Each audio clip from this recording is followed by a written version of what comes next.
of Rome conquering and maintaining power. They have the longest lasting superpower in history.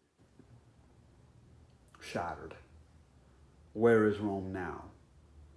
The United States is so young but yet so old in regards to history and country and domination. Look at where we put our hope in.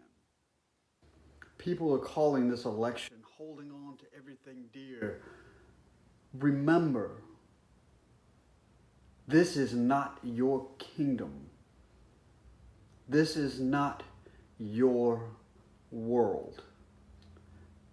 There is a better hope.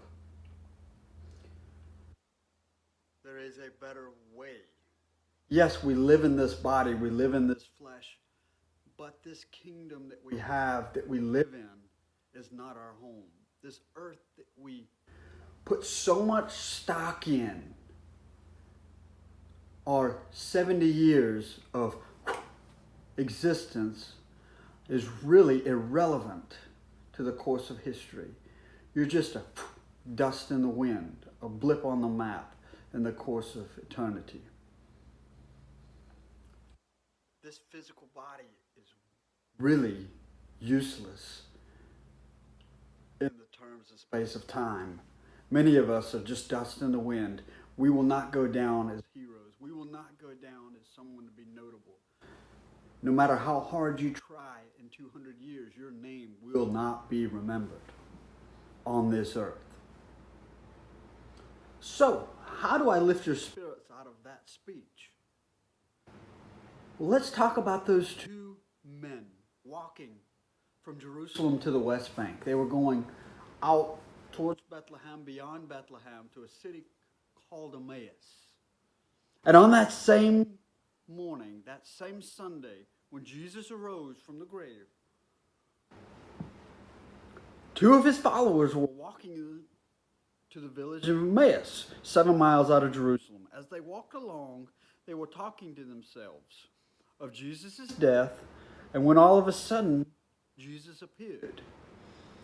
So they're discussing the collapse of their hopes and dreams, the collapse of the return of the ruler, the king who was going to sit upon the throne and make Judah, make Israel one glorious kingdom upon this earth. The failed perception. And while they were talking about his death, suddenly Jesus himself came along and joined them and began to walk beside them. And they did not recognize him, for he was kept hidden from them. And he said, "You seem to be in deep discussion about something. What is it you are so concerned about?" You seem to be in deep discussion about something. What are you so concerned about? And they stopped short with sadness written on their faces. And one of them, Cleophas, so we know one of them, "You must be the only person in Jerusalem who hasn't heard about the terrible things that have happened here last week." And Jesus goes, "What things?" The things that happened to Jesus, the man from Nazareth. He was a prophet who did incredible miracles, was a mighty teacher, highly regarded of both God and man. But the chief priest and our religious leaders arrested him and handed him over to the Roman government to be condemned to death, and they crucified him. And we thought he was the glorious Messiah, and he had come to rescue and reconcile Israel. And now, besides all this, which had happened 3 days ago, some women from our group of his followers were at his tomb early in the morning and came back with an amazing report. And his body was missing. And they had seen some angels who said, "Jesus is alive." Some of our men ran out to see, and sure enough, Jesus' body, it was gone. just as the women said. And Jesus said to them, "You are such foolish people. You find it so hard to believe that all what the prophets wrote in the scriptures are true."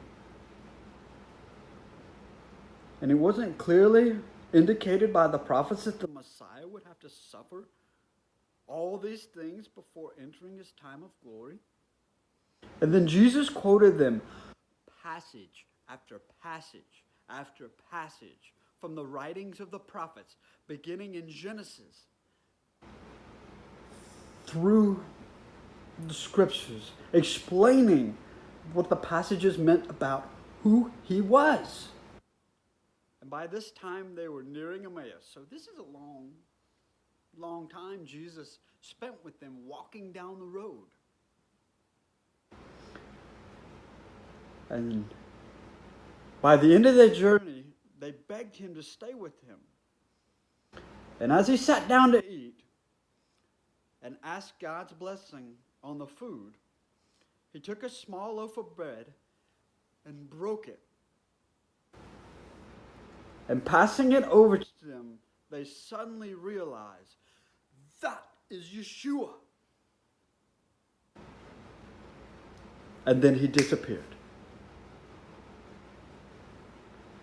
So, all of our hopes and dreams rested on the misconception of the Messiah, of who he was supposed to be. Our hold on the temporal was so tight that we missed the whole picture of who Yeshua was between the law, the prophets, and now. How come we miss Jesus now? Because we're so fixated in our little world. All our hopes and dreams are shattered at an inconvenience because of our misperception. But Jesus reaffirms these two gentlemen on a 7-mile journey from Jerusalem out to Emmaus. Talks with them 7 miles, so that's an average of about 4 or 5 hours on a leisurely stroll, about who he was. And they still didn't get it until he broke something and gave it to them. The familiarity of that moment etched in their brains said, aha, that is the Messiah. The awakening of who he was. And then he was gone. So him being distant from them, they weren't shattered. But at this time, they were revived. So how do we know the difference from when our world shatters to be able to revive what has shattered?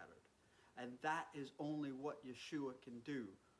By understanding who he is through the law, the prophets, and the writings. That his world is not a physical world.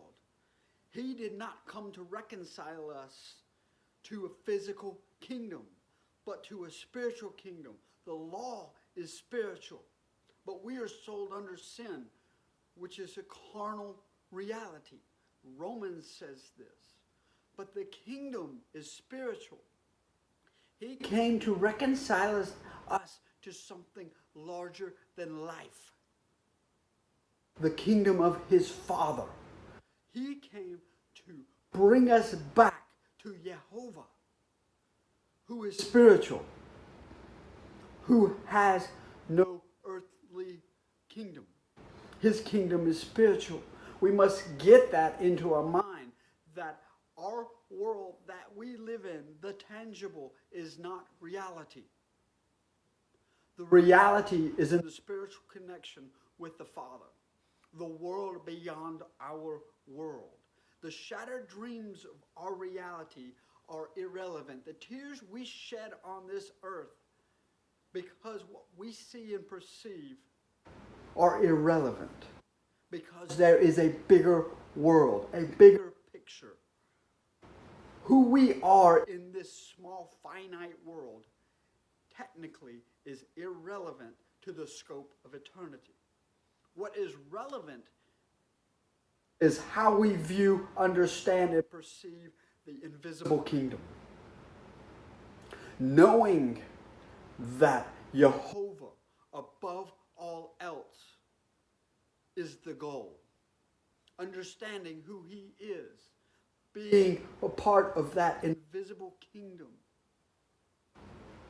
Being kings and priests on this earth. Representatives of an invisible world. And what is once seen can never be unseen. Once you get a taste and see that Jehovah is good, you cannot unsee that. This world we have placed too much stock into it. What we do, what we wear. And I love the passage. Consider the ravens, consider the lilies, consider the sparrows. It's all irrelevant because Jehovah provides.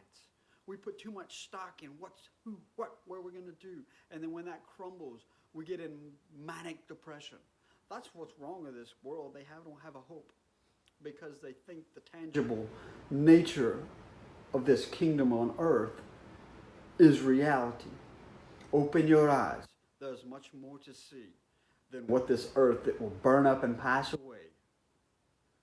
Like dust in the wind, like ashes in the sky.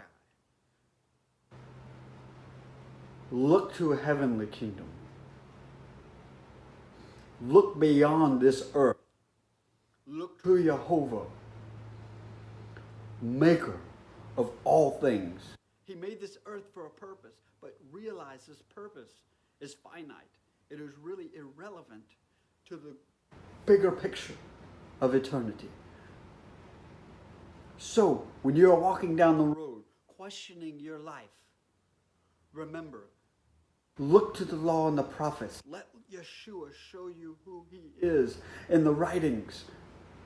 And let him point you to the Father, the King of the invisible world.